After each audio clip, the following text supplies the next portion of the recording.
Digital పాలనలో దేశానికి role మోడల్గా తెలంగాణను నిలబెట్టాలన్నది ప్రభుత్వ లక్ష్యమని మంత్రి శ్రీధర్ బాబు తెలిపారు.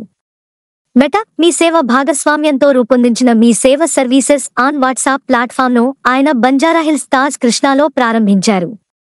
గవర్నెన్స్ అనేది ప్రజలను దూరంగా ఉంచే రాచరిక ధోరణి కాదని, ప్రజలను పాలనలో భాగస్వామ్యం చేస్తూ ప్రతి సేవను వారి గృహాల ముందు వరకు తీసుకెళ్లడమే తమ ప్రభుత్వ దిశ శ్రీధర్ బాబు అన్నారు.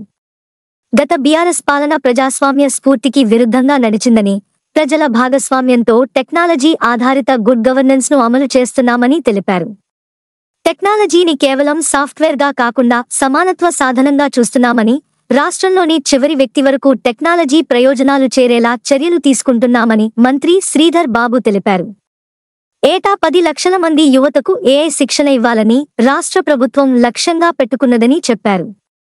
డిజిటల్ ట్రాన్స్ఫర్మేషన్లో తెలంగాణ ఇప్పటికే బెంచ్మార్క్గా నిలిచిందని మంత్రి వివరించారు.